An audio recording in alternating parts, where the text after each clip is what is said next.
I'm going to go back to a story, and the story is probably, they have similar stories across cultures. So anyway,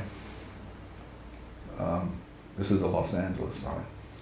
So divinity said, hello, heaven on earth now. You get this experience. You go, Adam goes, yeah. Eve goes, yeah, wow, incredible. And so divinity then says, now you see that tree over there? That's the tree of knowledge. I wouldn't eat that stuff. You see that apple? I wouldn't eat it because you don't need it. You're already perfect. Well, maybe zillions of lifetime, Eve says to Adam, come on, we got to eat that because I think he's keeping a secret from us. And then along comes the so-called serpent part of the, yeah. So finally, they eat it. And then Jesus, or not, sorry, I take that back. God comes along in his long robe and you can hear him swishing. And then he goes, there's a difference in vibration in this. And Adam says what? What does Adam say? Adam says, she made me do it. Oh, that's right.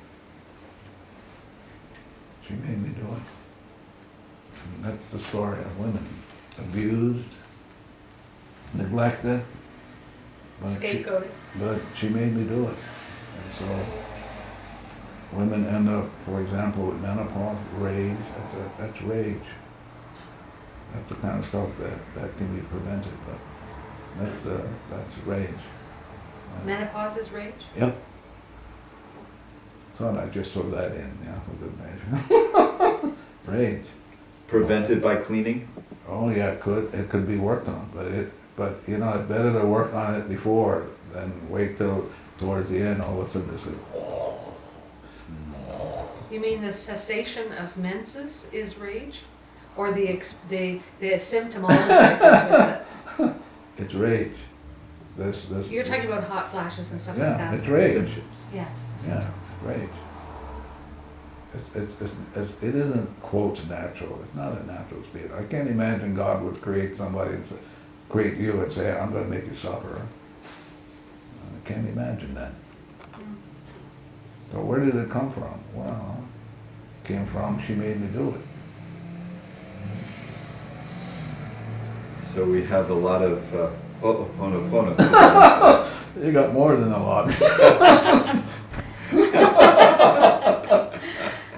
Yeah. So that's women's rage towards men. What about men's rage towards women? Wow, but see now you're moving in a way. The question I would ask if I were a woman, what's going on in me that I can clean this thing up? As opposed to looking outside and say, why did you do that to me? And you should get your act together. Yeah, actually, sorry, Rick. One of the questions that crosses my mind is, why is it that we have that degree of rage towards each other, fellow human beings? But you're speaking data. You're engaged. You're wrapping this up as opposed to you can let it go. I love you. Thank you. Whatever you can. I love you. But we have an addiction. The addiction is so intense. We grab things. How come? Have you ever read Chekhov, the Russian short story? That's the theme in all of his stories. How come? Why? Why did they cut down that forest? Why are they doing that? Why is it that we can't get along? Why is it that we suffer when if we were friends, everybody would profit from this? Well, the why is it's old data playing, and we're stuck in it. Yes. And if you grab it like the Greeks do, we're gonna analyze it like I was trained when I got a PhD at University of Iowa. You're gonna grab it and try to make sense of it. You can't. 11 million for which you are clueless. And so the idea is Jesus, Moses, all these great sages come along to hello, let's go. But, So have you set aside your analytical processes? no, you see, I'm still here. What are you talking about? Yeah, I'm still here.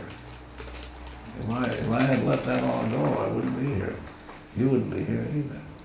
If you were going to ask you a really rich question. What question would you ask yourself? Who am I? And how would you answer it? I am infinitely zero. I'm an exact copy of the source, the infinite. I'm an exact copy. That means I'm perfect in every way. My problem is not me. My problem is the data in me. Are you an individuated perfection? What does that mean? Do we have any individuated aspects? One more time? Did God create us individually? Yeah, of course. So God created you, and your rhythm is very different from hers. Your rhythm is different from the chair, of course. And so even at zero limits, I still have a rhythm that is unique Absolutely, to this. and you have a rhythm for which then you have a certain purpose for which only you can fulfill. And if you don't fulfill it, then we're all stuck. Yeah. But each of us, like Marvin and me, this chair, we have been given the gift of this lifetime to take ourselves back. What Shakespeare says, to thine own self be true. And who are we? We are like an exact likeness of the divine, which is we're zero infinite. That's what we're nothing. My mother used to say that to me when I used to go surfing and come home late. You're nothing, you're nothing. I go, and now I realize I'm nothing. She was right all along. And that was a good thing, right? Always listen to your mother. I mean, she was vociferous about that. You're nothing. And finally, I'm 70, and I'm finally going, wow, my mother had that insight, and it took me 70 years to get it.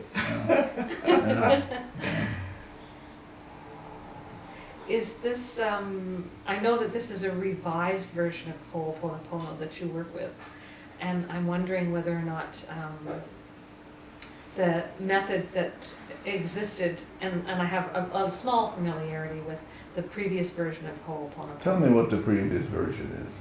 My understanding of it is that a group of people would get together if there were misunderstandings among them, and there would be a person standing in as a facilitator, and it would depend upon that. More like a guard.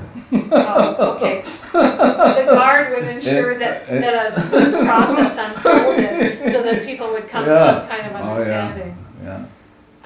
In some workshops that I've taken that have been about Huna and There's no such thing as Huna. oh, there isn't. No. That's made up by some white person. Oh, really? Yeah. Yeah. Go ahead. I'm sorry. Well, I was wondering if in the previous version, the earlier version of Ho'oponopono, before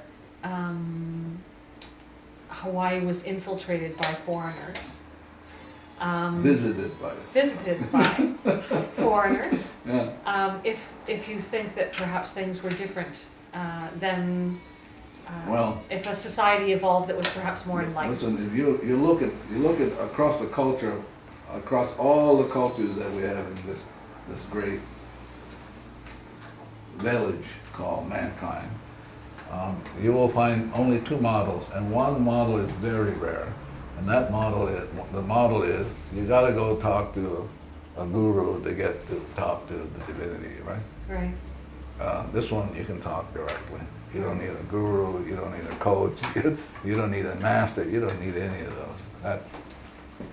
You don't even need, if I'm angry with him, I don't need him because the anger is in me. Right. So why would I? So the thing I liked about this when I heard about it 20-something years ago was, wow, it's just my own stuff, and I can go directly to divinity who can erase it, you know? Yeah.